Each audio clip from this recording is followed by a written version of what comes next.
दोस्तों, किसी ने बहुत ही कमाल की बात कही है कि ज़िंदगी में बहुत सारे दोस्त बनाना बहुत बड़ी बात नहीं है, लेकिन एक दोस्त के साथ पूरी ज़िंदगी निभाना बहुत बड़ी बात है। मैं सौरभ कुमार मिश्रा और आप देख रहे हैं बिट्टू सब नॉलेज पॉइंट। आज मैं एक कहानी बताता हूँ एक बूढ़ी औरत की, जो भिक्षा माँग के अपना जीवन यापन करती थी। दरअसल क्या होता है, उनको 5 दिन से कहीं से भी भिक्षा नहीं मिलता है, जिसके कारण वो औरत 5 दिन से बूढ़ी माता भूखी रहती है। छठे दिन उनको कहीं से 2 मुट्ठी चना मिल जाता है और वो उस चने को लेकर अपने घर जाती है और वो भगवान से विनती करती है कि आपकी कृपा से एटलीस्ट 6 दिन बाद मुझे चने मिले। वो उस दिन भी चने को नहीं खाती और वो कहती है कि मैं सुबह आपको भोग लगाने के बाद ये चने ग्रहण करूँगी।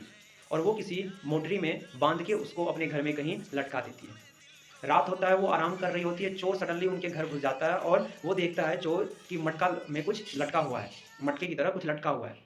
वो चोर समझता है कि इसमें हो सकता है सोने हो या फिर सोने के सिक्के। वो चोर उसको लेके भाग जाता है।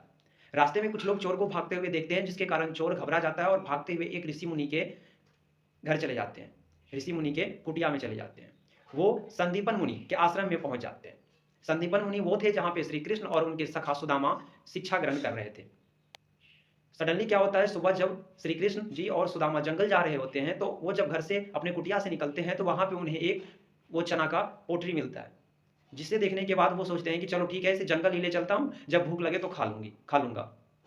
वो जैसे जंगल में जाते हैं, जैसे उस मोटरी को हाथ में लेते हैं सुदामा जी, वो समझ जाते हैं कि इसके पीछे का क्या कारण है। और वो औरत, वो बूढ़ी माँ, जिसका वो चना लेके चोर भागा, उन्होंने क्रोधित होके श्राप दे दी कि जो भी ये चना ले जाएगा, जो भी चना खाएगा, वो ज़िंदगी भर दरिद्र रहेगा। और सुदामा जैसे ही चने को अपने हाथ में लेता है, वो इसके पीछे का सारा कारण, सारी कहानी समझ जाता है। वो कहता है कि अगर मैं खा लेता हूँ, तो ठीक है, मैं भिखारी रहूँगा, मैं दरिद्र रहूँगा। लेकिन अगर ये भगवान को ही मैं दे दूँ, श्री कृष्ण को दे दूँ, तो पूरा भगवान समाज अगर दरिद्र हो गया, तो फिर इस पृथ्वी का क्या होगा? और वो उस चने को श्री कृष्ण को ना देने की बहाना करके खुद खा जाते हैं। तो कहते हैं ना दोस्तों कि 10 दोस्त या 50 दोस्त बनाने से बेहतर है कि एक दोस्त ही बनाओ।